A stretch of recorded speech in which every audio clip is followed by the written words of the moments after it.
My name is Cody Hockstead. I'm a small business owner in Northwest Arkansas.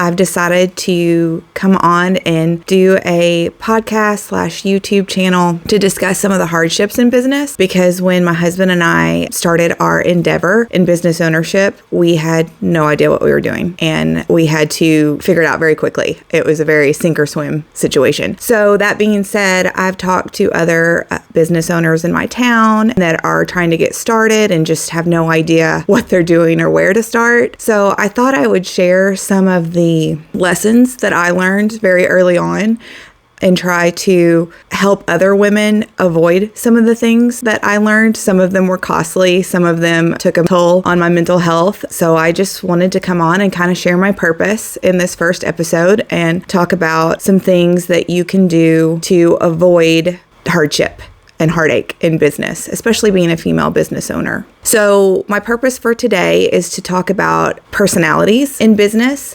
When I first started, I'm naturally a very introverted person. I'm more the observant one in the room. I'm not the flamboyant, loud one. I'm not the one that's going to cause waves. So I'm more of an observationist. I'll take in the surroundings around me and I'll kind of observe personalities. This was kind of an epiphany for me when I started in business, because I was having a really hard time relating to the women that I had in my business. Like I said, I'm very straightforward. I grew up with a single mom. She was just very blunt about things. And although I feel like I soften the blow a little bit more than, how I was raised, apparently sometimes I do not.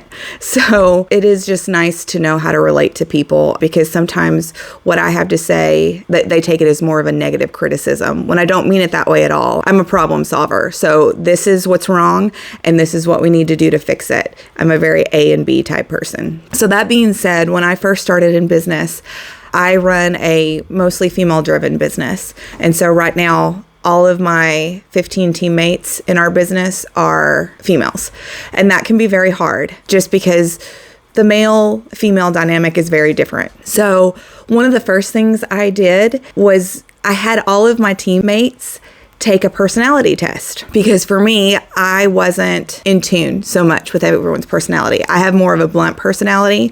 I'm a pretty straightforward, what you see is what you get personality. And I'm also non-confrontational for the most part. Now, being in business, you do have times where you have to take a stand and you do have to be strong in some of your opinions and the way you run your business. But for the most part, I'm non-confrontational. So the personality test, so I will link those below, because most of everything that I'm going to offer in my series is going to be free or very inexpensive, because when you're just getting started in business, you have no budget for the media, for advertising. So the things that my husband and I have learned by sink or swim method, I will link for you and try to help you grow your business as well. So there are 2 different personality tests that I will link below that are completely free. And I would just recommend having your teammates or your employees or whoever you're working with in business take these tests. I used to do it as soon as I hired a new woman on in our business.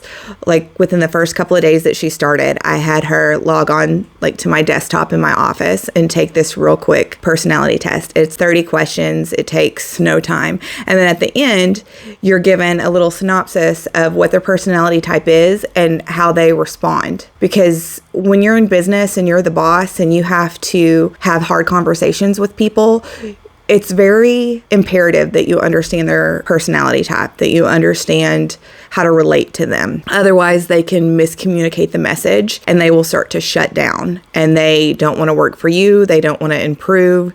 They feel more like they failed and that maybe you're not the spot that they need to be. And that's just not true. So one of the personality tests is strictly like an analytical personality type. The next one is love language. I don't know if any of you guys are familiar with love language, but mostly it applies to relationships. My husband and I first found out about love language when we took the test ourselves to better communicate within our marriage and our relationship.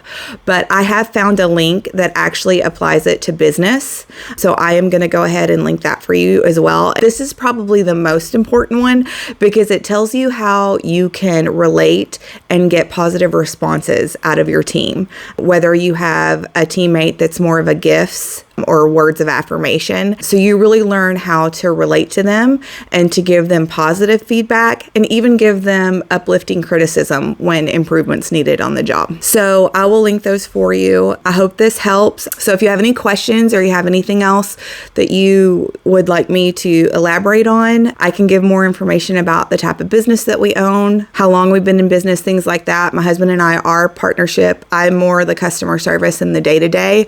I'm actually a licensed professional in the business as well. And then my husband is more the behind the scenes, the financial. He'll be the one editing this video and getting it uploaded and things like that. So we have very different assets that we bring to the table. So if you have any questions about that, just let us know and we would be happy to elaborate.